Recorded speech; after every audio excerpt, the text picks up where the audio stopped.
Morgantown, West Virginia is this beautiful place nestled at the bottom of this huge mountain range called the Green Mountains. It is a big-time college town as the famous West Virginia University is located there. And so during the school year, the town is full of young people. And during the football season, the town is absolutely buzzing with excitement.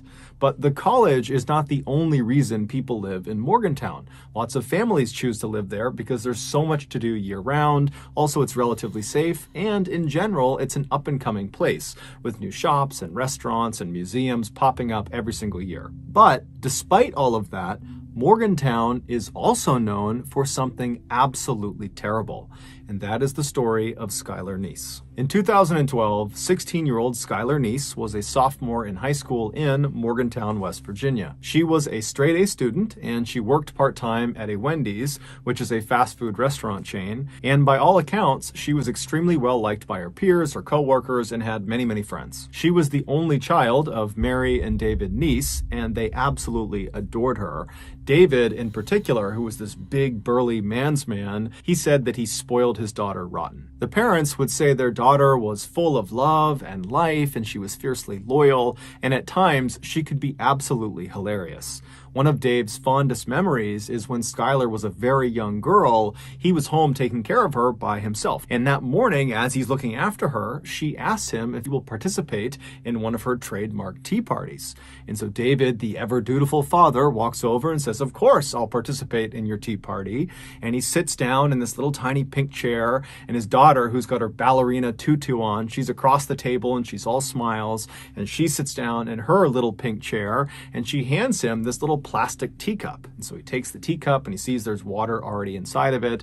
And so he sips the tea inside of the cup and he says, "Oh, it's so good, honey. You did such a good job brewing this tea." And Skylar is just blushing. She is so happy and so thrilled that he liked her tea. Later that night, when Mary came home from work, she goes to her husband, Dave, and says, "Hey, how did it go? How was it looking after Skylar today?" And Dave would tell her about all the things they did, including their big tea party. And he would tell Mary that, this time she actually put water inside of the teacup, so it was actually like a real tea party. And Mary stops him and goes, "Dave, Skylar's not tall enough to reach the faucet. How could she have put water inside of those cups?" And it turned out Skylar was using toilet water to fill the teacups. Fast forward to 2012, and on the night of July 5th, 16-year-old Skylar Neese had just finished a night shift at the Wendy's restaurant, and she just got home. She walks through the front door of her family's apartment, and as soon as she gets inside, she tells her parents she's really tired, she wants to go to bed. And so she hugged both of her parents, she told them that she loved them, and then Mary and Dave watched their daughter walk down the first floor hallway, and then they watched her open her bedroom door, go inside, and shut it behind her. The following morning, Mary and Dave both had to work, so they were up early, and Skylar was not up. She was still in her bedroom, her door was still shut, and so they assumed she was just going to sleep in. And so Mary and Dave, they make breakfast, they're chatting, they're kind of doing their morning routine, and then when it was time to go to work, they decided, let's not bother Skylar, she worked late last night, let her sleep in. And so the parents, they leave without seeing or talking to their daughter. Later that afternoon, Dave would come home early from work, and he gets to the apartment, he goes inside, and it's quiet. Now, Mary was still at work, but Skylar at this point really should not have been asleep. It's like 2 or 3 o'clock in the afternoon. And so he's thinking, she's got to be up around here somewhere. And so he yells out to his daughter, "Hey, I'm home. Where are you? What are you up to?" But there was no response. It was just silent. And so he walked down the first floor hallway towards his daughter's bedroom, and he saw the door was still shut. Now, she only kept that door shut when she was sleeping. And so he's thinking, okay, I guess she must still be asleep. This is really late in the afternoon. So, I'm going to knock on the door and see if she's okay. And so he knocks on the door and says, "Hey, Sky, it's late in the afternoon. You got to get up." But there was no answer. And when he listened to the door, there was no noise coming from the bedroom. And so he thought that was pretty weird. And so he knocked a few more times. He yelled out a few more times. And when there was no response, no answer, no sound, he opened the door up. And when he looked inside, Skylar was not in there. Now, Dave was thinking to himself, I don't think my daughter told me that she would be gone today, or at least not right now. And he's trying to think, did she say something? Was she meeting someone today? And he couldn't think of it.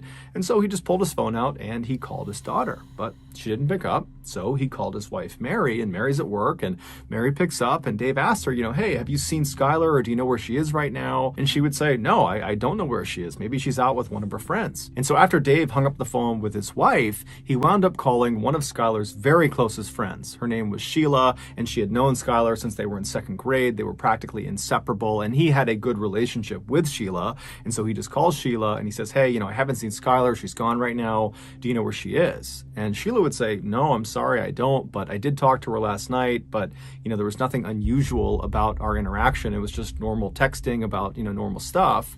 And so Dave said, okay, thank you. Well, if you could, can you please try to get in touch with Skylar? And if you do get in touch with her, please tell her to get in touch with us. Or if you hear anything about her, please just let me know. After Dave hung up the phone with Sheila, he kind of stopped and just looked around his daughter's bedroom and thought, maybe there's some clue in here about where she's gone. And at first glance, really nothing seemed out of the ordinary. But when he walked around her bed and was looking inside of her closet, he saw the mesh screen that should have been mounted on the outside of her window was in her closet. And he's thinking, why is that in there? There's no reason for it to be in the closet. And so instinctively, he just turns around and walks over to the window that this screen is supposed to be on. And when he looks down at the bottom of the window, he sees it's open. Barely, just enough where you could maybe get your fingernails underneath the window and pry it open. And so Dave reaches down and opens this window all the way. And because there was no screen on this window, he just stuck his head all the way out the window. So his head is outside of the apartment. He's just kind of looking around, looking for some explanation of why this screen had been removed and put in her closet.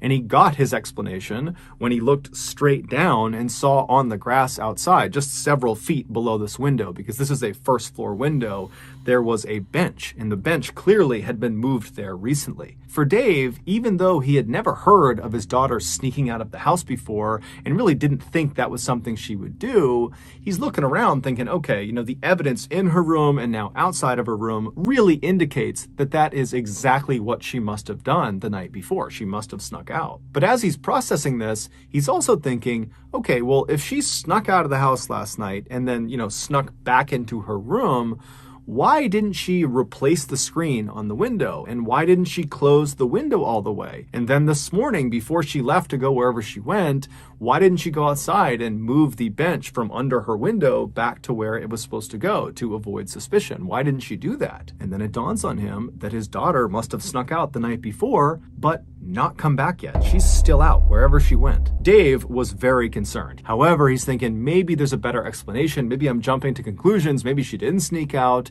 And so he calls his wife to kind of just talk with her and figure out what they should do.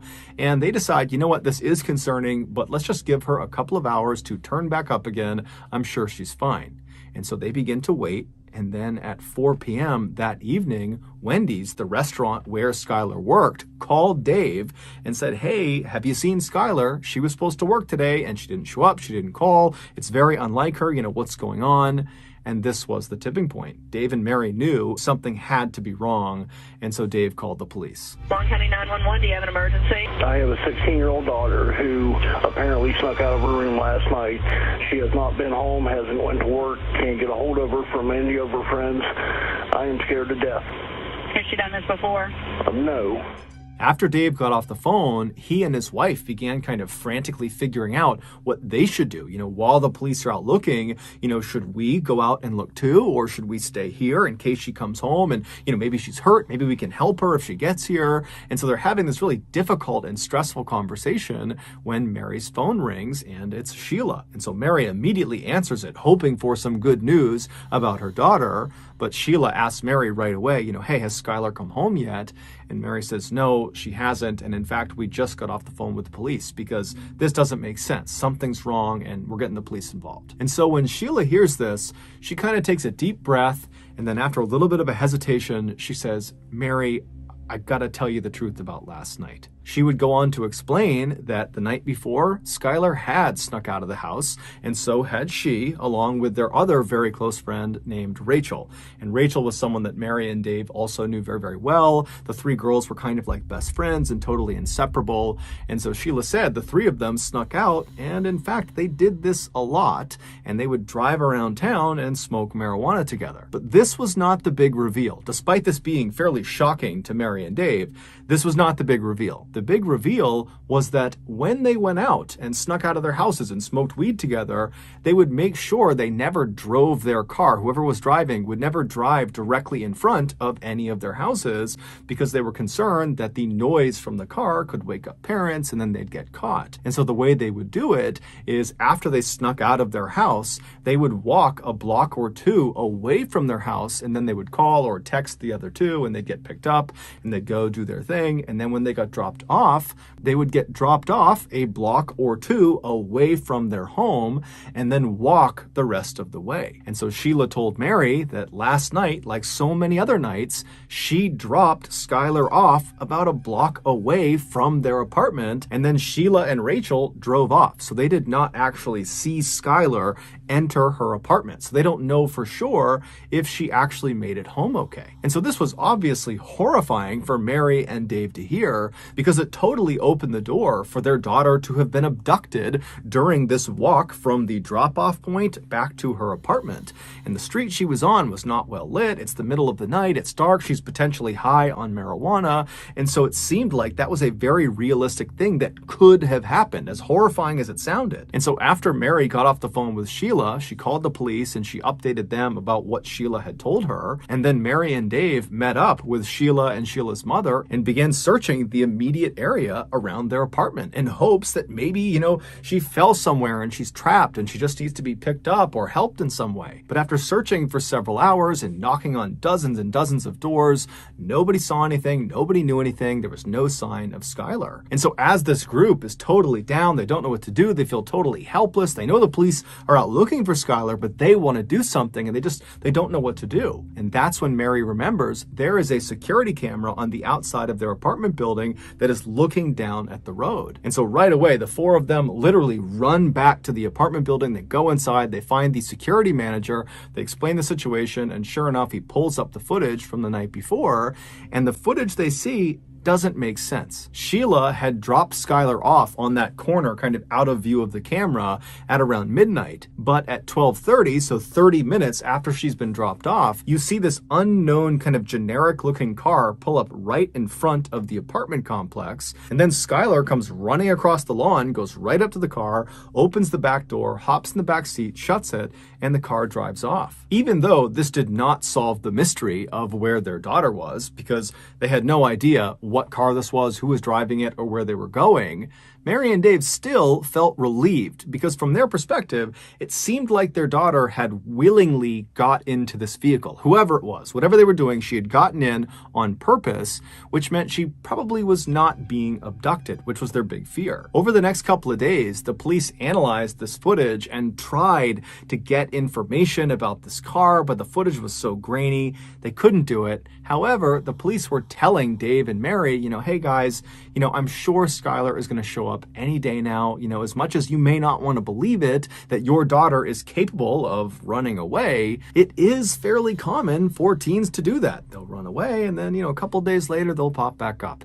And so I'm sure that's what's going on with Skylar. She chose to get in that car. And so I'm sure she will choose to get back in touch when she feels comfortable. So a couple of days go by and the parents haven't heard anything from their daughter.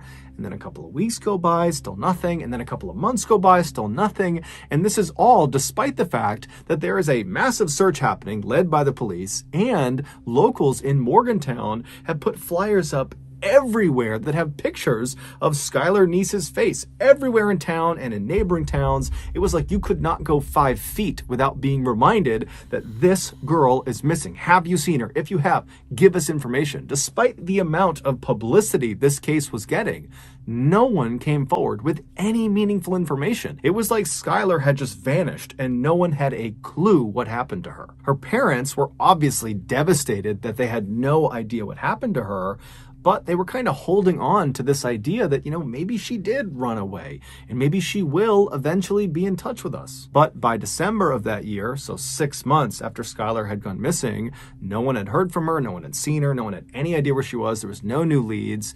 And so people were starting to feel less and less optimistic, and the case was starting to kind of go cold. And then on December 12th, something totally unexpected happened that changed everything. On that night, Rachel, the other friend who had been there with Sheila and with Skylar on the night that Skylar had vanished, she has a full-blown nervous breakdown. In fact, it's so bad that she's screaming and running around and she's punching her family members, and her mom actually calls the police on her. I have an issue with a 16-year-old daughter of mine. I can't control her anymore. She's screaming. She's running through the neighborhood. Give me the phone. No, this is over. This is over. Hurry up. Get away from her. No, she just gave me a block. Oh, God. Hurry up, please. After this call was made, the police show up to Rachel's house and they take her away to a psychiatric hospital. And then several days later, when she was released from that hospital, she went straight to the Morgantown Police Department. She walked inside and said, I got to get something off my chest about Skylar. Apparently, whatever it was that she had been keeping secret had just been too difficult to keep inside. It was quite literally driving her crazy. And so the police said, okay, great. And they brought her into an interview room. They sat down and they said, okay, what do you got for us? The following has been pulled from what Rachel told police. Back on July 5th, 2012, Skylar came home from that night shift at Wendy's. She goes inside her family's apartment. She says goodnight to her mom and dad. She goes into her bedroom and she shuts the door, and she's laying on her bed. She's on her phone. She's not going to bed quite yet. And as she's laying there, she starts getting text messages from Rachel and also from Sheila asking her if she wants to sneak out that night. Now, Skylar didn't want to, and she said as much because she was actually hurting. She was mad at her two friends. According to some of her other friends that went to school with her and Rachel and Sheila, the three of them were totally inseparable, but lately, kind of the few months leading up to when she ultimately disappeared, there had been tension in their group. It seemed like Sheila and Rachel were getting very, very close and kind of pushing Skylar away, and Skylar was starting to pick up on it. It was little things like Sheila and Rachel would show up to school in matching outfits, but they wouldn't tell Skylar beforehand, kind of leaving her out. Or whenever they posted selfies of the three of them, Skylar was always relegated to the back or kind of in some other way obscured to make sure she was not the focal point of the picture. It was just very obvious that they were deprioritizing Skylar, and it was really hurting Skylar's feelings. And so it seemed like her way of standing up to them and kind of telling them that she was upset was to turn down their offer of sneaking out and smoking weed with them. But over the next couple of hours, Skylar would eventually say, okay, fine, I'll come with you guys. I'll sneak out and we'll go smoke together. Just before 12:30 a.m. on July 6th, Skylar gets off of her bed. She walks over to her window. She lifts it up and she pulls the screen off, and she walks over to her closet. She puts the screen in her closet and shuts the door to the closet. And then she walks back over to the window and crawls out and lowers herself down onto the grass below. And then she walks over and grabs the bench and slides it over and puts it right underneath her window. And then she stands on the bench and reaches up and pulls the window down so there's just a little crack left so she can get back inside. And then she just waited by the side of the apartment looking out towards the road. And right after 12:30, this car, the unknown car on the surveillance camera, pulls right in front of the apartment building, and Skylar runs over to it, opens up the back right door, and climbs inside. This unknown car was Sheila's car. Sheila was driving, and Rachel was in the front passenger seat. It would turn out Rachel and Sheila lied about basically everything, including what time they picked up Skylar. So the three girls, they drive away from Skylar's apartment, and Sheila hops on a highway and starts driving northwest. Now, the girls did not immediately start smoking inside of the car. They decided instead they would actually drive to a location, get out, and smoke there. And the place they decided on was a spot they had smoked at before. It was a known hangout spot for teenagers. It was located about 45 minutes away, just barely across the border into Pennsylvania. It was down this kind of old country road that nobody ever went on. And so Sheila drives the car 45 minutes. She crosses into Pennsylvania. She finds the turn onto this old road. They drive down it a little ways until they're pretty far away from the highway, at which point Sheila pulls off the road onto the grass, parks the car. The three girls get out and they walk past the car a little ways down the path to a clearing on the right. There was a hill that went up on the right, and they would kind of sit on this hill looking downhill, and that would be where they would smoke. And so the three girls, they sit down, they're all next to each other facing downhill. They're not facing each other. And Sheila, who was sitting all the way to the right with the car being over to the left, she pulls out the marijuana joint and she's about to light it, but she realizes she does not have a lighter. And so she asks Rachel and Skylar if they have a lighter, and they both pat themselves down. They're checking themselves. They don't have a lighter. And then Sheila says to Skylar, who's all the way to the left of the way they're sitting, so Skylar is closest to the car, she asks Skylar, hey, can you go in the car and get the lighter that I know know is in there? And Skylar said, no problem. So Skylar, she stands up and she turns. Her back is to her two friends. And as soon as she starts walking, what she would have heard is the sound of her two friends standing up as well, and then loudly saying, 1, 2, 3. And on 3, Skylar would have felt two knives being plunged into her back by Rachel and by Sheila. In a panic, Skylar does not even turn around. She just starts taking off running towards the car, and she manages to run away from her attackers.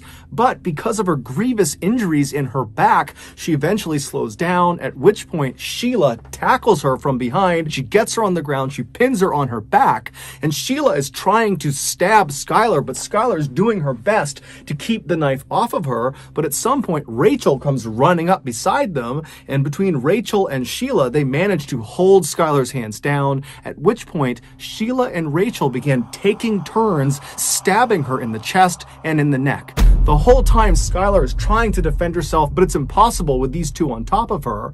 And at some point, she just kind of gives up and she says, why are you doing this to me? Why are you doing this to me? But they don't give her a reason. They just keep on going. And eventually, Rachel stops stabbing Skylar, but Sheila doesn't. Sheila keeps on going until, quote, her neck stopped making gurgling sounds. And then once Skylar went still, Sheila stood up like it was nothing, and she and Rachel just walked away from her body back to the car. They went around to the trunk of the car, they opened it up, and inside was shovels, bleach, trash bags, rags. They had brought along a kill kit because they knew what they were going to do this night. And so they start by cleaning themselves off. They get the blood off of them and off of their weapons, and then they take the shovels and they walk a little ways off of the road, kind of into the woods, and they try to dig a grave, but it would turn out the ground was too hard. And so they abandon the grave idea and just grab Skylar's lifeless body and drag it just about 6 feet off of the road and kind of chuck it against a log. And then they threw boulders and sticks and anything they could on top of her body. They don't know if she's still alive at this point, so they're potentially dealing the fatal blow with these rocks and logs. They cover her up until she's totally obscured. And then the two girls just walk back up. They grab their shovels, they grab their rags, their bleach, they put it back in the trunk, they hop in their car, and they drive away. It would turn out Rachel and Sheila had been planning this for months. The reason? They didn't like Skylar anymore, and apparently it wasn't enough to just be mean to her and not include her in things. They actually needed to kill her. And so the entire night that they went out and snuck out, that was all planned. They knew Skylar did not want to come out and sneak out with them because they knew she was upset with them. And so they said whatever they had to say to convince her to leave her house and sneak out with them. And so she did. She snuck out. And when she got in that car, Sheila and Rachel had their knives already in their front pocket of their sweatshirt, ready to go. And on their ride to this spot in Pennsylvania, Sheila and Rachel acted like, oh, let's just go to this spot and smoke, when in reality, this was planned too. They wanted to make sure they were far away from Morgantown when they killed Skylar. And so when they got there and they walked down to their spot to actually begin smoking, Sheila and Rachel had intentionally not brought lighters, and Sheila had left a lighter in the car specifically so she could ask Skylar to go get it. Because the plan was, as soon as Skylar gets up to get that lighter and her back is to us, Sheila and Rachel had promised each other that they would count to 3 and then attack her. Ultimately, Rachel would be sentenced to 30 years in prison, but she'll be eligible for parole in 2023. And Sheila would be sentenced to life in prison, but she would also be eligible for parole in 2028. During their trials, Rachel was very remorseful and even gave an apology to Skylar's parents during the sentencing phase. Sheila, on the other hand, smirked during her trial for most of the time. She was smiling and totally making light of it. She said she didn't do it. She was totally not remorseful, and she did not offer an apology to Skylar's parents. She did, however, leave an unbelievably cruel message on Twitter. In March of 2013, when the police came out and officially said, we have identified the remains in the forest in Pennsylvania as belonging to Skylar Neese, when that announcement was made, just a couple of days later, Sheila tweeted, we really did go on 3. Sheila was arrested 1 month later.